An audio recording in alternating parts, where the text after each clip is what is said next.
السلام علیکم۔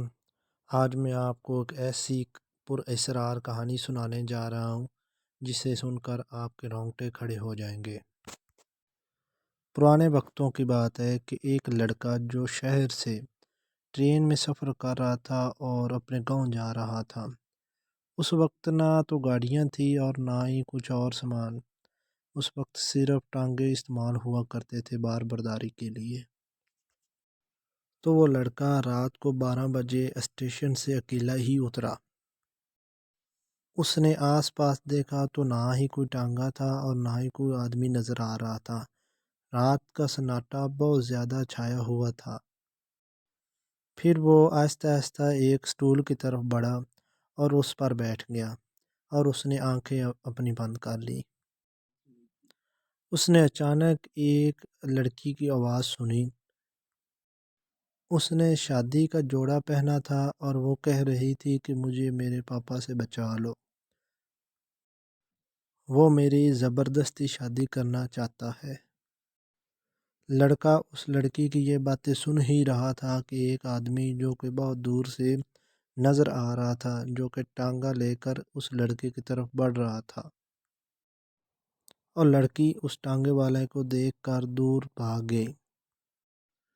ٹانگے والے نے اس لڑکے سے پوچھا کہ کہاں جانا ہے بیٹا؟ تو اس لڑکے نے کہا کہ میں نے فلاں فلاں گاؤں جانا ہے، اور وہ گاؤں اس لڑکے کا اسٹیشن سے بہت زیادہ دور تھا۔ تو ٹانگے والے نے کہا کہ بیٹا ایسا کرو کہ آج تم میرے پاس رک جاؤ، کل اپنے گھر چلے جانا جب صبح ہوگی تو اس وقت لڑکا ہاں میں سر ہلا دیتا ہے اور سفر شروع ہو جاتا ہے۔ دونوں چلتے چلتے ایک جنگل میں جاتے ہیں اور وہاں ایک جھونپڑی پڑی ہوتی، تو وہ اس جھونپڑی میں چلے جاتے ہیں، اور وہ لڑکی اس لڑکے کو سارے راستے کہیں نہ کہیں نظر آتی رہتی ہے۔ اور جب وہ جھونپڑی کے نزدیک پہنچتے ہیں تو وہ رک جاتے ہیں، اور وہ دروازہ جھونپڑی کا کھولتے ہیں تو وہ لڑکی آگے بیٹھی ہوتی ہے جو کہ سارے راستہ اس کو نظر آئی۔ وہ لڑکا جب تانگے والے کو دیکھتا ہے تو پیچھے تانگے والا اس کو نظر نہیں آتا، اور جب وہ لڑکی کی طرف دیکھتا ہے تو بہت پریشان ہوتا ہے، لیکن لڑکی اس کو آگے بلا لیتی ہے اور وہ لڑکی اس لڑکے کی مہمان نوازی کرتی ہے۔ وہ لڑکا ساری رات اسی پریشانی میں رہتا ہے اور اسی کے ساتھ وہ سگار لگا لیتا ہے اور وہ اسے پیتے پیتے سو جاتا ہے۔ تو یکایک اس لڑکے کی آنکھ کھلتی ہے، تو وہ صبح اسی سٹول پر بیٹھا ہوتا ہے جس سٹول پر پہلے وہ ٹرین کے پاس بیٹھا تھا، اور سامنے اس کے دوست بیٹھے ہوتے ہیں۔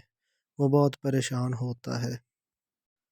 لڑکا اپنے دوستوں کو سب کچھ بتاتا ہے تو سب دوست اس لڑکے پر بہت زیادہ ہنستے ہیں۔ وہ لڑکا اپنے دوستوں سے کہتا ہے کہ میرے ساتھ چلو، اور سب دوست اس لڑکے کے ساتھ چل پڑتے ہیں۔ تو جب وہ لڑکے سب اس جھونپڑی کے پاس پہنچتے ہیں تو سب پوچھتے ہیں، اور آس پاس کے لوگوں سے پوچھنے کے بعد پتہ چلتا ہے کہ اس جھونپڑی میں ایک لڑکی اور اس کا باپ جو کہ تانگا چلاتا تھا رہتا تھا، اور وہ سب مر گئے، اور وہ لڑکی شادی والے دن ہی مر گئی تھی، اور اس لڑکی کے باپ اس لڑکی کے غم میں ہی مر گیا تھا۔ لیکن اس لڑکے کو اس باتوں پر نہیں یقین آتا، اور وہ جو اس جھونپڑی پر جالے وغیرہ لگے ہوتے ہیں ان کو اتار کر اندر چلا جاتا ہے۔ اندر پہنچ کر وہ سب لوگ حیران رہ جاتے ہیں، کیونکہ وہی سنگار جو وہ ٹیبل پر بیٹھ کر پیتا رہا تھا، وہی سنگار اس جھونپڑی میں پڑا تھا۔